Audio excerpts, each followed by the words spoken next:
Shalom, puji Tuhan kita kembali lagi ada di hari ini.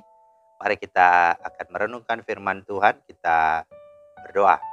Bapa di sorga, terima kasih kembali Engkau berikan kami lagi kesempatan ada di hari ini untuk menjalani segala kegiatan kami. Namun sebelumnya kami hendak melandasi bersama dengan Tuhan, memulainya dengan mendengarkan firman-Mu.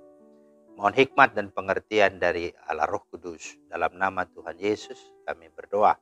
Amin. Bapak Ibu, firman Tuhan kita terambil di dalam Maleakhi 3 ayat 10. Bawalah seluruh persembahan persepuluhan itu ke dalam rumah perbendaharaan, supaya ada persediaan makanan di rumahku, dan ujilah aku firman Tuhan semesta alam.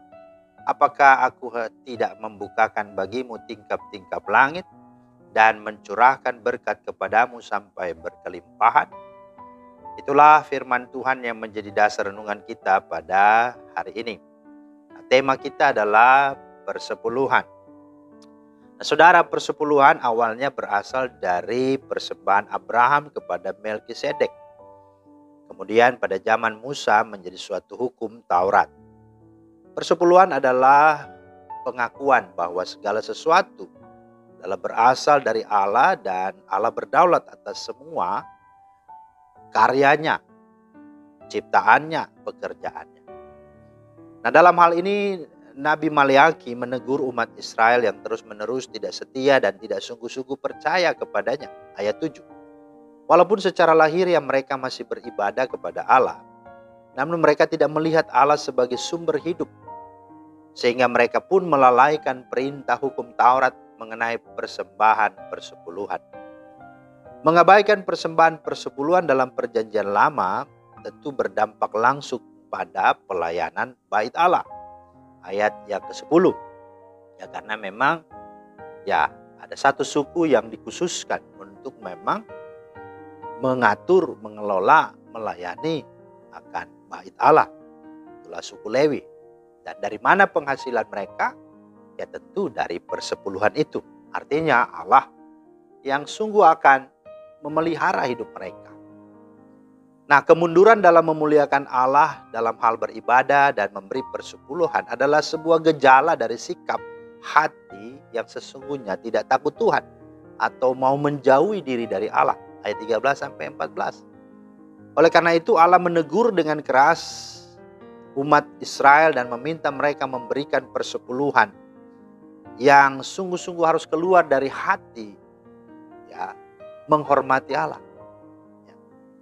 Hanya ketika mereka belajar mengutamakan Tuhan dalam hidup mereka, hidup taat pada firman-Nya, maka mereka akan kembali menjadi umat kesayangan Tuhan dan berkat-berkat Tuhan akan kembali Tuhan curahkan. Ayat 16 sampai 18. Karena itu Maleakhi menantang umat Israel untuk kembali setia kepada Tuhan.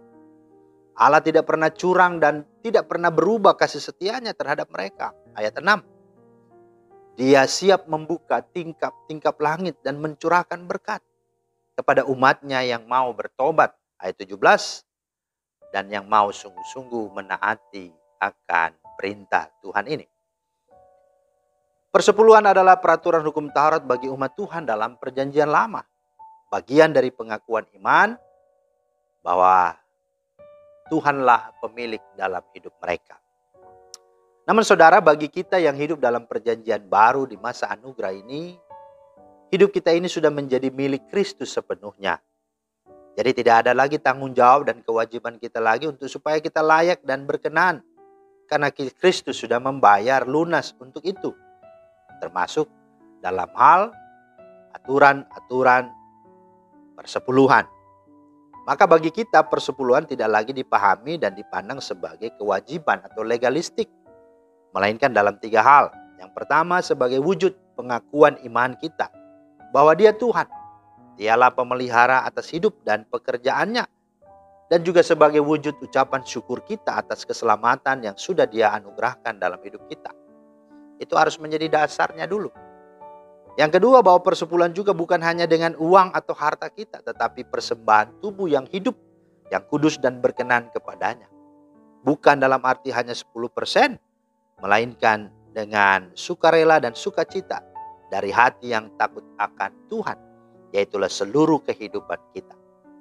Yang ketiga, bahwa persepuluhan dilakukan sebagai bentuk latihan untuk mendisiplinkan rohani kita, sehingga kita tidak menjadi orang yang serakah, takabur, lupa diri, tetapi juga tidak bermental transaksional atau bersyarat, atau bahkan bermental seperti judi begitu ya. Diberikan 10%, nanti dia berharap digantikan Tuhan 100%. Nah, ini namanya ya main ya hal yang tidak berkenan di hati Tuhan.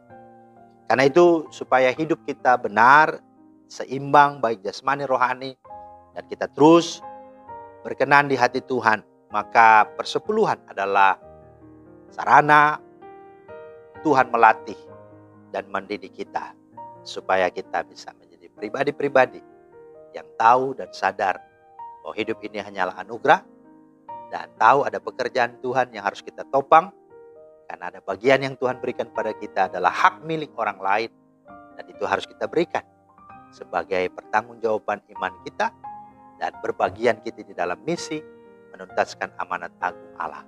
Mari kita pahami persepuluhan bukan menjadi beban dan legalistik, tapi menjadi sebuah kesukaan dan sebuah wujud dari kita bersyukur kepada Tuhan. Tuhan kiranya memberkati. Amin. Terima kasih Tuhan Yesus atas firman-Mu.